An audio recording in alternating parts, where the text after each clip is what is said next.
Good afternoon. My name is Nyla Waddell, and welcome to my persuasive speech, How Cell Phones Are Taking Over Our Lives. Sorry, I do need to take this 1 second. Great. Son, no basketball practice. Sorry. Let me put that away. No more distractions from that. Cell phones are one of people's most precious possessions, as you can tell. But I believe that they're starting to take over our lives. If you have a cell phone, chances are you never go anywhere without it. I never turn mine off. Since we now have the capability to be connected everywhere we go, we feel it is a necessity.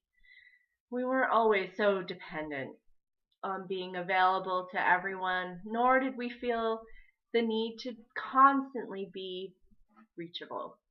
The good old days, remember those? It was April 3rd, 1973, that Martin Cooper, who was a Motorola engineer, introduced the first cell phone to the world. During this very public introduction, he made the first ever cell phone call. Whom else would you call but their biggest competitor? Martin Cooper used this moment to call AT&T and tell them about his new invention that he felt would change the world. This first cell phone cost Motorola $1 million to produce and would have cost the consumer, had they put it on the market, $9,970 to purchase. Could you imagine paying almost $10,000 for a phone, especially in the 70s? It would take Motorola 10 more years to produce a cell phone that the consumer could almost afford. In the mid-1980s, a standard cell phone, the one that we now refer to as the brick, would cost several $1,000s and come with a monthly bill of almost $100. This may seem normal to our everyday standards, but keep in mind we're talking the 80s.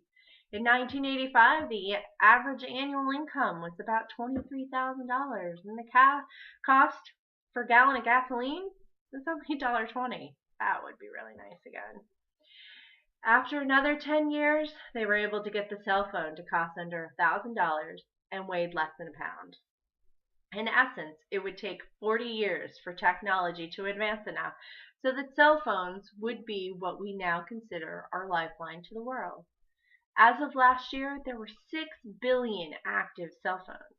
I guess Martin Cooper was right. Cell phones have changed the world.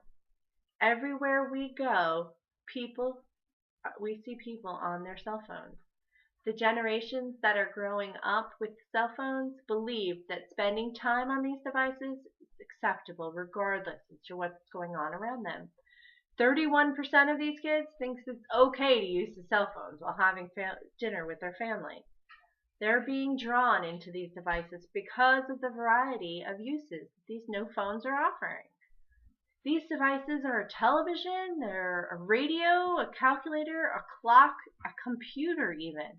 But most importantly and mostly used is the camera. It can even act as a personal secretary for some people. Cell phones, in my opinion, are one of the best inventions that they've come out with so far. It's very helpful in keeping in touch with my kids, as you saw, and their activities. They can contact me wherever I am. I'm also grateful to have my cell phone when I'm traveling, in case my car breaks down or if there's an emergency somewhere and somebody needs to reach me. That is, of course, if I'm in a place where I can get service or if my phone isn't dead because I was too busy on Facebook or playing Candy Crush. In an emergency, though, most people probably wouldn't call someone. They would send a text message for someone to come and rescue them. If we have a telephone at our immediate disposal, why do we not talk to people more often? I have friends I haven't spoken to in months, yet I text with them almost every day. It just makes sense sometimes to send that one sentence question or comment or something that you need to get to them in a text form rather than calling them and disrupt their dinner or whatever they're doing.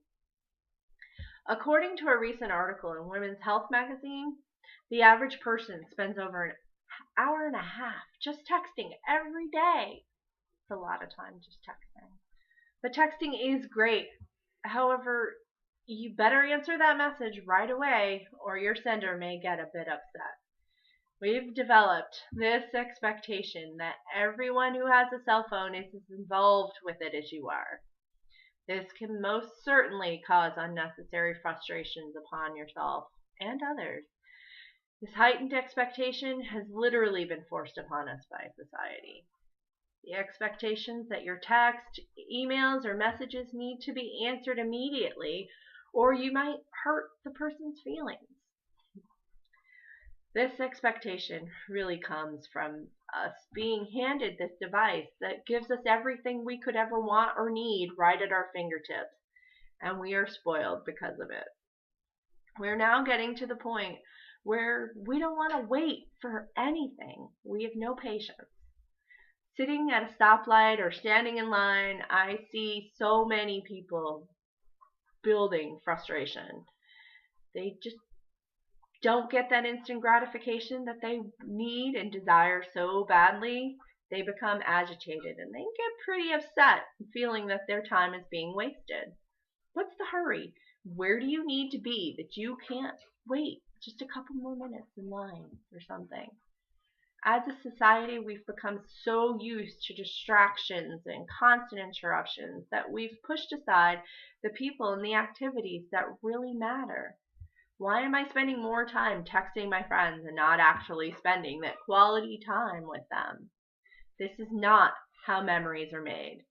You may love being outside, hiking or kayaking, fishing, whatever. But if you're spending your time while you're doing those things, taking pictures, posting them online, updating your Facebook status, while you're doing these things, then you're just taking that time away from yourself. Precious time that we all know is hard to come by. Taking pictures, though, is a very good way of remembering the moment and is very important. But do you really need to share every one of them with the world on Facebook? When my family is all together and we're sitting down at the table, we've made a deal with each other that we will keep our devices off the table and away. And when we do this, we have nothing to fear because we're all together, we're all safe and sound, but yet we feel that need, that urge that we're missing something online, that email or text that we just feel is important. But in all reality, what we need to be paying attention to is right at the table with us. And your family should know that they are more important to you than your cell phone. I took a quote from Lori Deschênes that she posted on tinybuddha.com. And it goes, if you keep in mind that your presence, your attention, is the most precious thing you can give someone else, perhaps you'll be less tempted to multitask face-to-face encounters by tweeting, Facebooking, or email. It's this type of simple but powerful understanding that can help us tame the compulsion to connect digitally when it comprises physical connection. In essence, you may be there physically, but if you're not paying attention to the life going on around you, then you are going to miss it. Cell phones are a great tool for us to communicate when it's necessary, but they should not control our lives and our actions.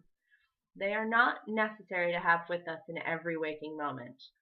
Patience has always been a virtue and will continue to test our emotions. We should not let the evil side win. Spending quality time within your life is so much more fulfilling than having yourself stuck inside your phone. You have the capability to put the phone down. Please, let's find the ability to. Thank you.